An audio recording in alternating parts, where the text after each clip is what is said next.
Hi, guys. It's David. I wanted to talk about Cuba today. So basically, there's a lot that's going down in Cuba as far as communism and the people revolting and the people getting not in way of the government, but they are trying to take it down. So the reason why I want to talk about Cuba today is because there's a lot of people, especially Democrats, who are basically denying that anything is being done wrong by the government in Cuba. They believe that the Cubans are people who are just wanting handouts, kind of like Americans who want stimulus and food stamps. And like the reason why they're crying out is because they're lacking basic essentials. And that's true. But the reason why they're lacking basic essentials is because the government has basically seized all the funds of all the local business owners. Everything's 100% owned by the government. You actually have to rent your property from them, kind of like China. And the reason I said this, I was talking to a girl last night who's from Cuba, and we were talking for a while. I was like, hey, how about I come and visit you in Cuba? And she sent this message saying, I don't want to go to prison. And I was like, you don't want to go to prison? That's pretty interesting. And she said, no, basically, if they talk to any Americans, tourists, they will be charged with siege and be sent to prison. So not only is the government taking away everything they have, they hate America so much because of like the trade embargoes and stuff that they're not able to allow people, or they don't want people to communicate with Americans, even if you show up there in person. So I was like, hey, like I could see the town and, go to Havana or whatever. And they're like, no, we can't because I would go to prison just by talking to you. I was like, okay.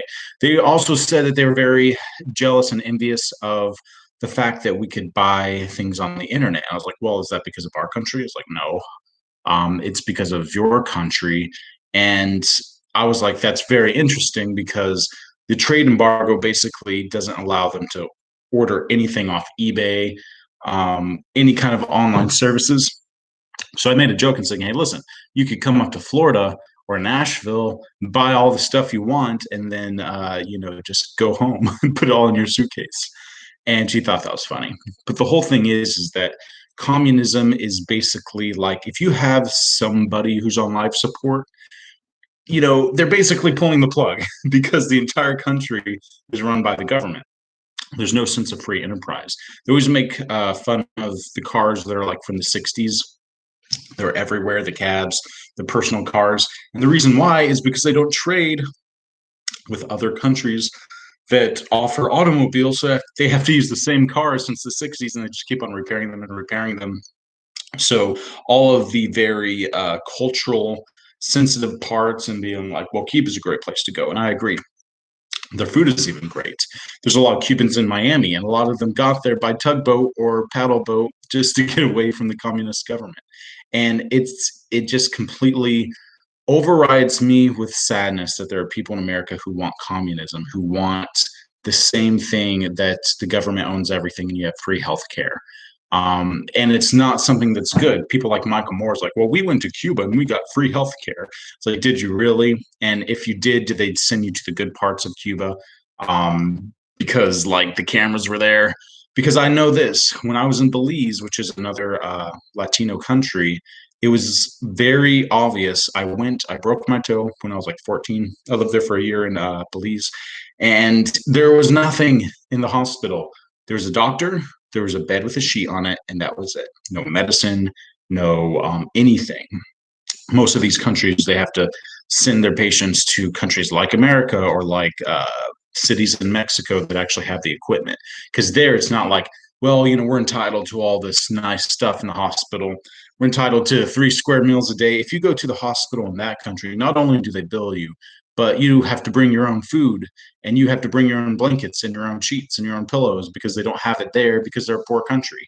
Now, the people in Cuba are really amazing. They look healthy. They are healthy. I've known several of them. When I worked at Walmart, there was a ton of them, and they are the best people you could ever get to know. The only bad thing is the hardship that keeps on going on in their country provides them no resources beyond the government, and the government can seize and control any of those resources at any given time. So I wanted to make the video about Cuba mainly just because of the recent conversation that I had with someone who was down there. But let me know in the comments what you think. And let me know what you think about this video because it's going to be a lot better in the future. I'm actually building a studio downstairs. There's going to be a big American flag backdrop and all that good stuff.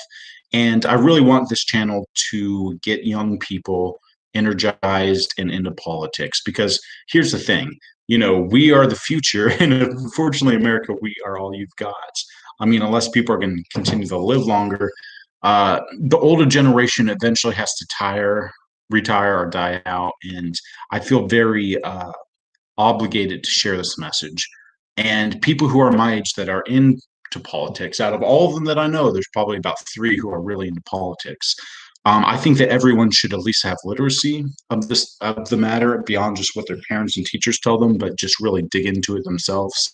And yeah, so I will see you tomorrow, and I hope you guys have a great rest of the day.